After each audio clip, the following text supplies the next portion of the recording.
Good evening all. ഇതൊരു evening വ്ളോഗാണ്. അപ്പോൾ നമ്മൾ ലാസ്റ്റ് വീഡിയോയിൽ പറഞ്ഞിട്ടുണ്ടായിരുന്നു നമ്മുടെ ലവ് സ്റ്റോറി പറയാം എന്നുള്ളത്. ലവ് സ്റ്റോറി അല്ലെങ്കിൽ ലൈഫ് സ്റ്റോറി എന്ന് പറയുന്നത് what ever it is. Okay, അപ്പോൾ അത് പറയാമെന്ന് പറഞ്ഞിട്ടുണ്ടായിരുന്നു. അപ്പൊ അതായിട്ട് തന്നെ ഇന്നത്തേക്ക് തുടങ്ങാമെന്ന് വിചാരിച്ചു. എല്ലാവർക്കും ചിയേഴ്സ്. അതൊന്നും അല്ല കേട്ടോ, ദേ സോഡ, സ്പ്രൈറ്റ് ഇത് മിക്സ്. ഭയങ്കര ചൂടാണ് കേരളത്തിൽ, എസ്പെഷ്യലി ഭയങ്കര ചൂടാണ്. കോയമ്പത്തൂരും നല്ല ചൂടാണ്. ഞങ്ങൾ ഈ വീഡിയോ എടുക്കുന്നത് ഫാൻ ഇടാണ്ടാണ്. സൗണ്ടിന്റെ പ്രശ്നം ഉണ്ടാവുന്ന വിചാരിച്ച് എത്ര നേരം ഇങ്ങനെ ഇരിക്കാൻ പറ്റുമെന്ന് അറിയില്ല. അപ്പോൾ ഞാൻ ഇതിന്റെ മുന്നേ ഞാൻ ഒരു അപ്ഡേഷനും കൂടെ പറയാം. വെയിറ്റ് ലോസ് ജേർണി ആയിരുന്നു നമ്മൾ ബാച്ച് മുന്നേ ഒക്കെ ചെയ്തിട്ടുണ്ടായിരുന്നത്. 78 kg ആയിട്ടുണ്ട്, 4 കിലോ കുറഞ്ഞിട്ടുണ്ട്. പക്ഷെ ഇത്രയൊന്നും അല്ല, ഇതിൽ കൂടുതൽ കുറയുമായിരുന്നു. അതിൻ്റെ ഇടയിൽ പീരീഡ്സ് ആയി. അപ്പോൾ കുറച്ച് വർക്കിന്റെ പ്രഷറും ഒക്കെ ആയിട്ട് വർക്കൗട്ട് ഇല്ല, ഫുഡ് കൺട്രോൾ മാത്രമേ ഉള്ളൂ. അപ്പോൾ കുറച്ച് മില്ലിഗ്രാം പോലെയൊക്കെ കുറയുന്നുള്ളൂ. അതുകൊണ്ടാണ് പഴയ പോലെ വർക്കൗട്ടിലേക്ക് തിരിച്ചു വരണം. കുറച്ചൊരു പ്രഷറൊക്കെ ഉള്ള സ്റ്റേജ് ആയതുകൊണ്ടാണ് വർക്കൗട്ട് ചെയ്യാൻ തീരെ സമയം കിട്ടുന്നില്ല. അപ്പൊ ഫുഡ് കൺട്രോളിൽ പകരം വർക്ക് മാത്രമേ ഉള്ളൂ. രണ്ടുപേർക്കും ഓഫീസിൽ ഇപ്പം അത്യാവശ്യം വർക്കുണ്ട്, മാനേജ് ചെയ്ത് പോകുന്നു. അപ്പൊ അങ്ങനെയാണ്. അതുകൊണ്ടാണ് ഫുഡ് കൺട്രോളിലാണ് ഉള്ളത് കേട്ടോ. അപ്പൊ കുറച്ചെങ്കാണെങ്കിലും കൺട്രോൾ ചെയ്ത് ഫുഡ് കൺട്രോൾ ചെയ്ത് പോവാം എന്നുള്ള രീതിയിൽ തന്നെയാണ്. അപ്പൊ നമുക്ക് എന്നാ നമ്മുടെ ലവ് സ്റ്റോറി സ്റ്റാർട്ട് ചെയ്യാം. അല്ലെങ്കിൽ ലൈഫ് സ്റ്റോറി. ശരിക്കും ഞങ്ങൾ അന്ന് പറഞ്ഞതുപോലെ നമ്മുടെ നോർമലായിട്ട് അറേഞ്ച്ഡ് ആയിട്ട് നടന്നൊരു മാരേജ് അല്ല. നമ്മൾ ശരിക്കും പറഞ്ഞ നാട്ടിലെ ഒരു പദപ്രയോഗം പറയുകയാണെങ്കിൽ ഒളിച്ചോടി എന്നൊക്കെ പറയാം, അല്ലെങ്കിൽ കൂട്ടിക്കൊണ്ടു വന്നു. അങ്ങനെയാണ് ഞങ്ങളുടെ കല്യാണം കഴിഞ്ഞ്. ശരിക്കും നമ്മൾ ആഗ്രഹിച്ച അത്തരത്തിലൊന്നും അല്ലായിരുന്നു, പക്ഷെ ജീവിതത്തിലെ സാഹചര്യം അത്തരത്തിലേക്ക് നമ്മളെ കൊണ്ടുവന്നു എന്ന് പറഞ്ഞ് ഞങ്ങളിപ്പോ സന്തുഷ്ടരല്ലാതെ ഒന്നുമില്ല. ഞങ്ങൾ ഹാപ്പി ആയിട്ടാണ് പോകുന്നത്. വലിയ തട്ടുകേടുകൾ ഇല്ലാതെ, ദൈവാനുഗ്രഹിച്ചാൽ പിന്നെ നമ്മുടെ ഭാഗ്യം പോലെ അങ്ങനെ വലിയ തട്ടുകേടുകൾ ഇല്ലാതെയാണ് പൊക്കോണ്ടിരിക്കുന്നത്. അപ്പോൾ ഇതിന്റെ സ്റ്റോറി തുടങ്ങുന്നത് എപ്പോഴാന്ന് വെച്ചാൽ 2019. അപ്പൊ ഞാൻ 2016 ഹൈദരാബാദില് ഒരു സ്ഥാപനത്തിൽ ജോലിക്ക് കയറി. MBA പഠിച്ചുകൊണ്ടിരിക്കുമ്പോൾ എനിക്ക് ജോലി കിട്ടിയിരുന്നു. കോഴ്സ് ഇരുന്ന് 2 മാസം മുമ്പ് ജോലി കിട്ടി. അങ്ങനെ ഞാൻ ഹൈദരാബാദിൽ പോയി അത്യാവശ്യം ഒന്ന് സെറ്റായി. 2016 ഏപ്രിലിൽ ഞാൻ അവിടെ കയറിയതാണ്. അപ്പൊ നമുക്കവിടെ ഒരുപാട് നല്ല സുഹൃത്തുക്കളുണ്ട്. ഇപ്പോഴും ഞങ്ങൾ മെയിൻറ്റെയിൻ ചെയ്യുന്നുണ്ട്. ഒരുപാട് ഫ്രണ്ട്ഷിപ്പ് അവിടെ ഉണ്ട്. അപ്പൊ അവിടെയുള്ള ഫ്രണ്ട്സ് ഇപ്പോഴും നമ്മൾ നല്ല സർക്കിളായിട്ട് നല്ല അടിപൊളിയായിട്ട് പോകുന്നുണ്ട്. അപ്പൊ 2016 തൊട്ട് 2019 ഏകദേശം ഒരു 3 വർഷം 3.5 വർഷം അവിടെ പൂർത്തിയായി. 3 വർഷം പൂർത്തിയായപ്പോഴത്തേക്ക് ആണ് നമ്മുടെ കഥാനായികയുടെ അരങ്ങേറ്റം. അപ്പൊ പുള്ളിക്കാരിയും ക്യാമ്പസ് ഇന്റർവ്യൂവിൽ വന്നതാണ്. അവരുടെയും എക്സാം കഴിയുന്നതിന് മുമ്പ് തന്നെ ജോലി കിട്ടിയിട്ടുണ്ടായിരുന്നു തോന്നുന്നു. അപ്പൊ ഇവര് വരുന്നു, നമ്മൾ വലിയ മൈൻഡൊന്നും ഇല്ല. ആക്ച്വലി ഞാൻ ആ സമയത്ത് ഒരു ബ്രേക്കപ്പും കഴിഞ്ഞ് അതിൻ്റെതായ ഉഴപ്പുകളും കുറച്ച് ആയിട്ട് ഇങ്ങനെ അലമ്പായിട്ട് നടക്കുന്ന ഒരു സമയത്താണ് നമ്മുടെ കഥാനായികയുടെ പ്രവേശം. കഥാനായിക ആദ്യം വന്നപ്പോ നമ്മള് ടീമിലൊക്കെയാണ് ഒരുപാട് സംസാരിക്കുന്ന ഒരു ടൈപ്പ് ഓഫ് ക്യാരക്ടർ ആയിരുന്നു. പിന്നെന്താ, ഞങ്ങള് നല്ല സുഹൃത്തുക്കളാണെങ്കിൽ ഇടയ്ക്ക് മെസ്സേജ് അയക്കും. അങ്ങനെ നമ്മളപ്പം ഇങ്ങനെ പ്രണയത്തെ പറ്റിയോ അല്ലെങ്കിൽ കല്യാണത്തെ പറ്റിയോ ഒന്നും ചിന്തിച്ചിരുന്നില്ല. അപ്പോൾ അതിനിടയ്ക്ക് എപ്പോഴോ ഏതോ ഒരു സമയത്ത് ഈ പറഞ്ഞതുപോലെ ഞങ്ങൾ തമ്മിൽ ഇഷ്ടത്തിലാവുകയായിരുന്നു. അതിനുശേഷം പിന്നീട് എപ്പോഴോ തോന്നി നമുക്ക് ഒന്നിച്ച് ജീവിക്കാം, അല്ലെങ്കിൽ മാരേജിനെ പറ്റിയുള്ള കാര്യങ്ങളെ പറ്റി നമുക്ക് ചിന്തിക്കാം എന്നുള്ള തലത്തിലേക്ക് കൂടെ നമ്മൾ എത്തി. ആ സമയത്ത് എനിക്ക് 27 വയസ്സ് ആണ് എനിക്കുള്ളത്.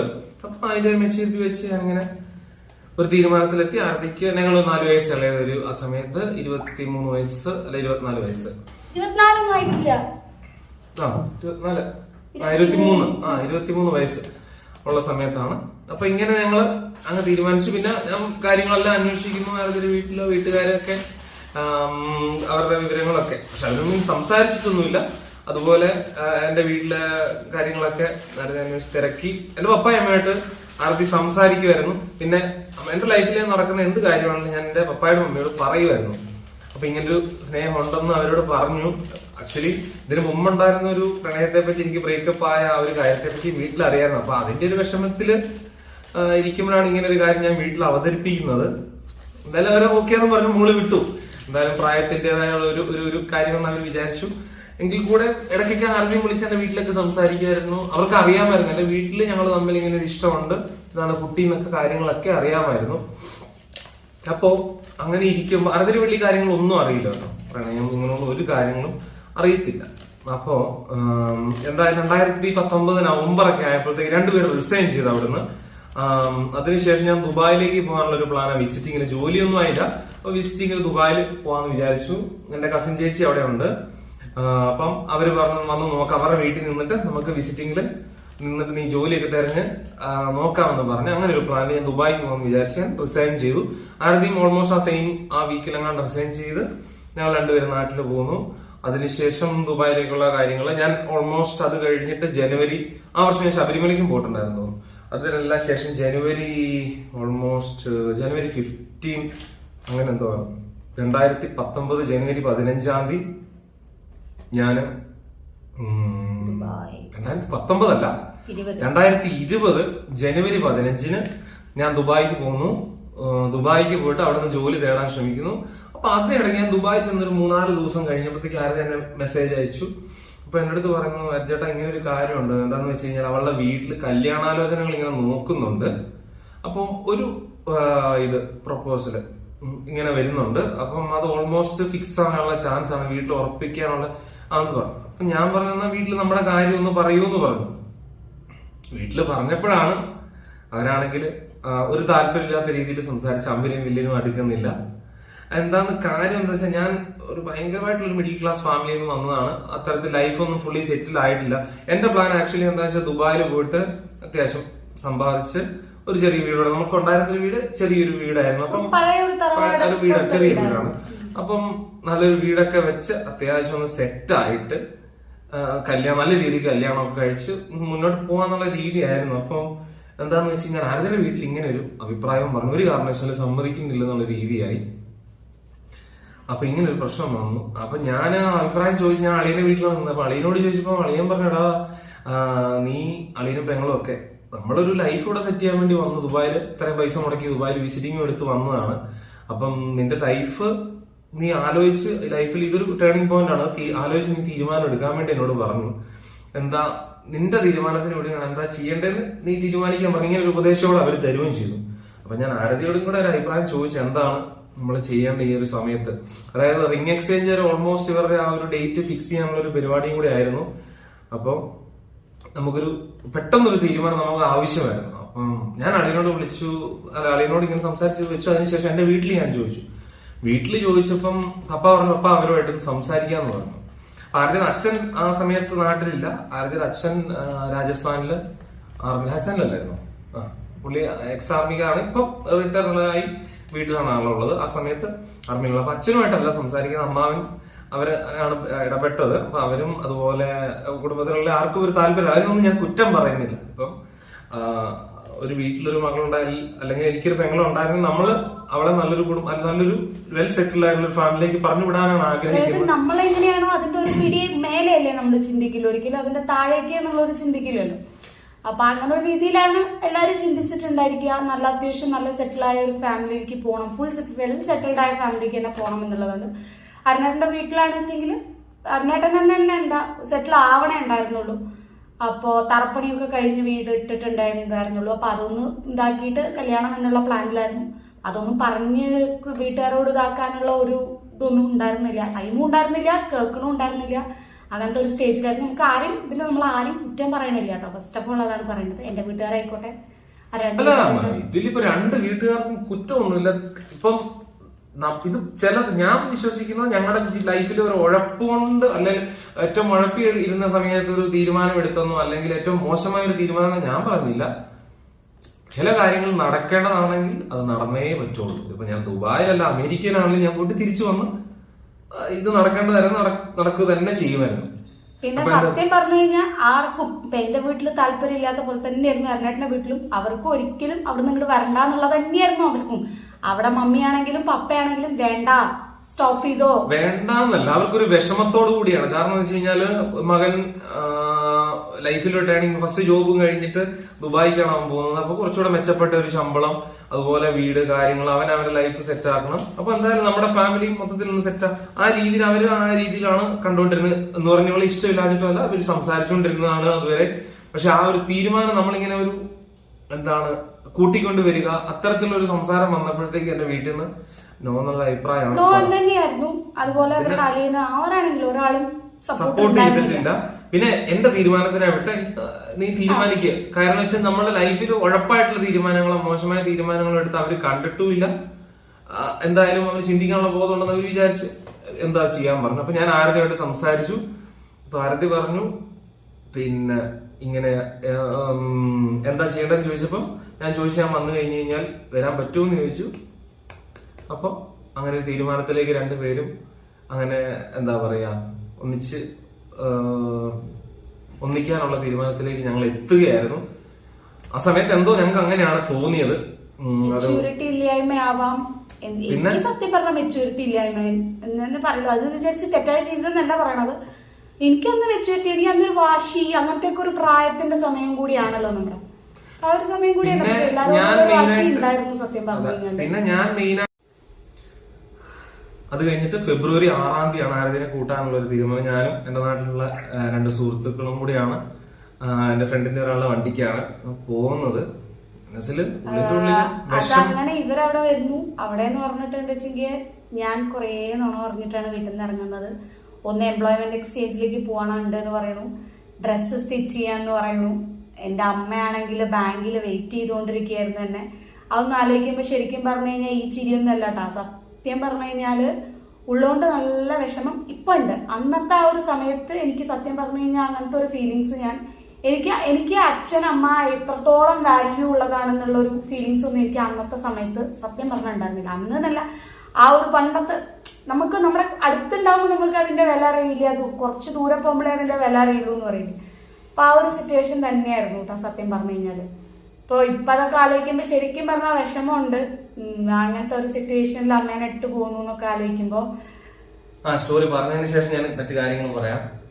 അപ്പൊ ആരതി ഏകദേശം ഞങ്ങള് രാവിലെ നാട്ടിൽ നിന്ന് 5 മണിക്ക് പോകുന്നു. 10-11 ആകുമ്പോൾ ആരതിനെ കൂട്ടുന്നു.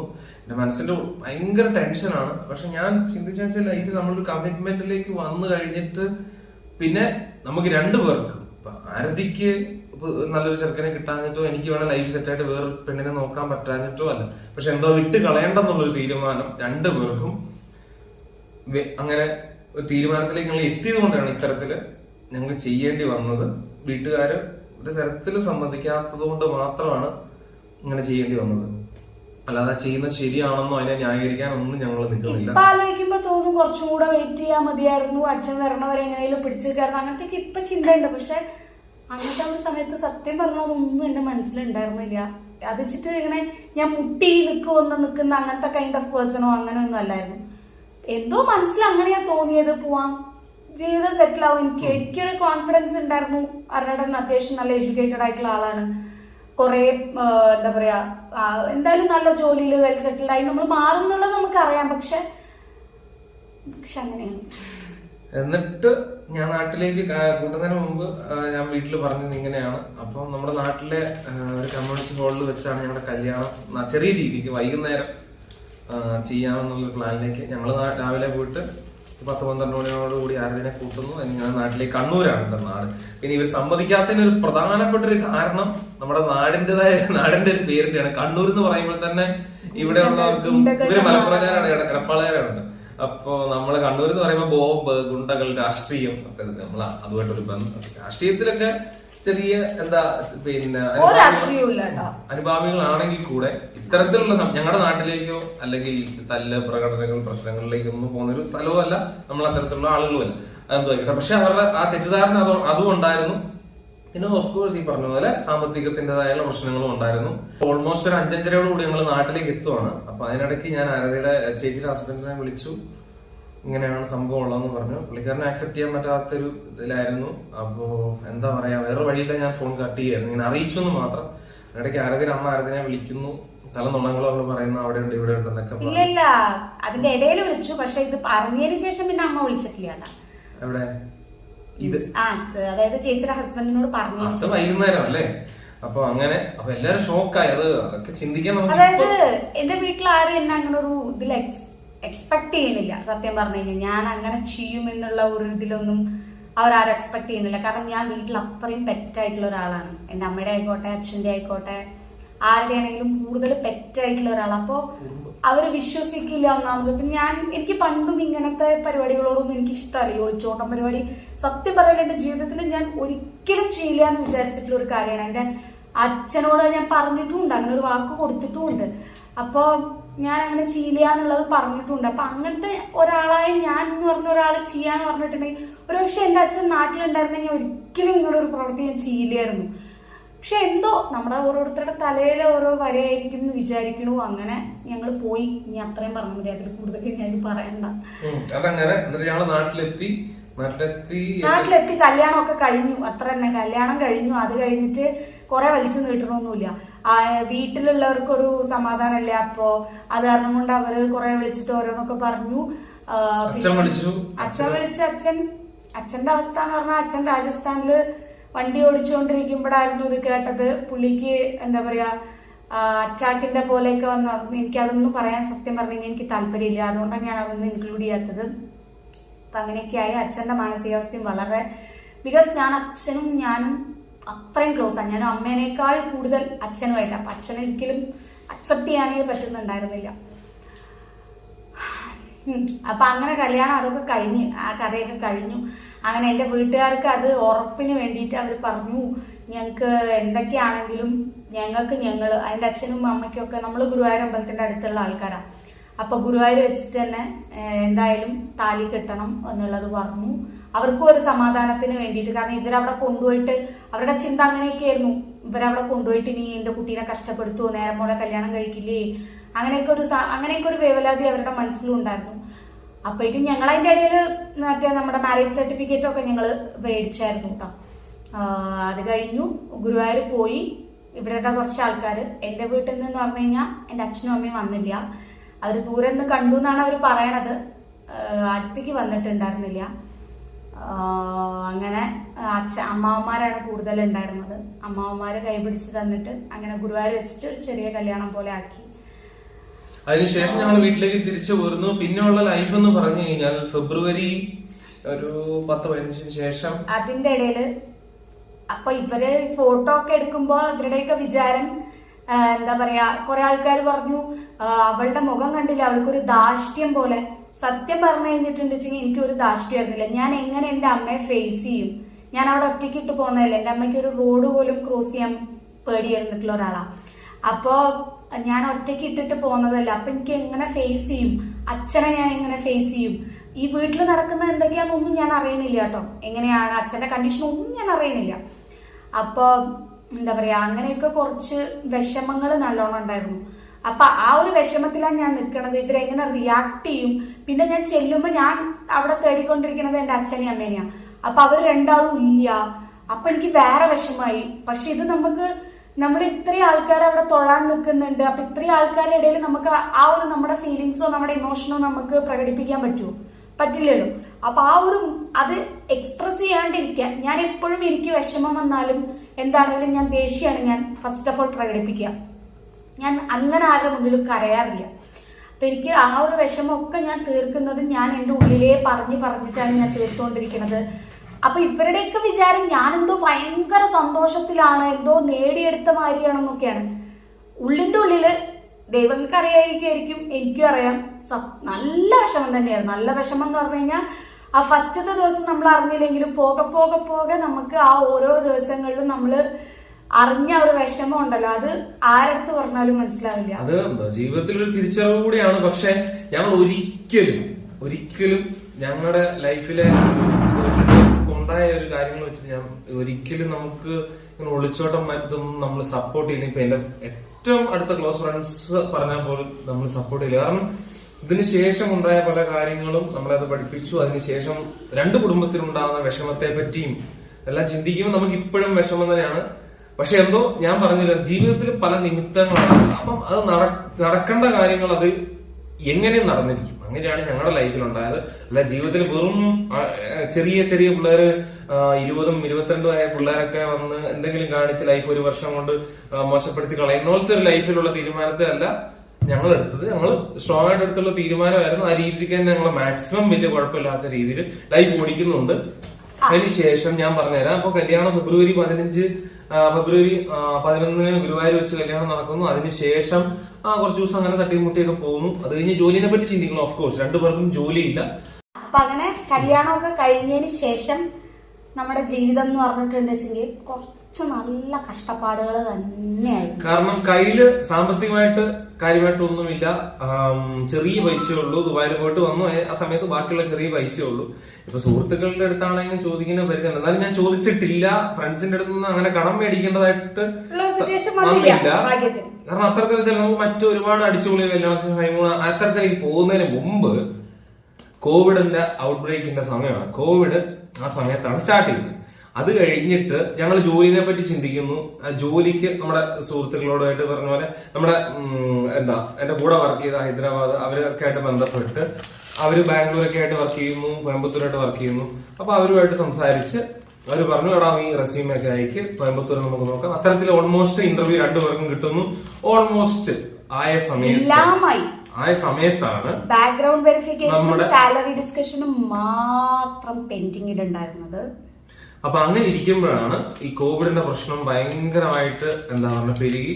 അപ്പൊ അന്നേരമാണ് നമ്മുടെ മോദി സാറ് ഇങ്ങനെ പറയുന്നത് നാളെ മുതൽ കംപ്ലീറ്റ്ലി ലോക്ക്ഡൌൺ. അവിടെ ലൈഫ് മാറി.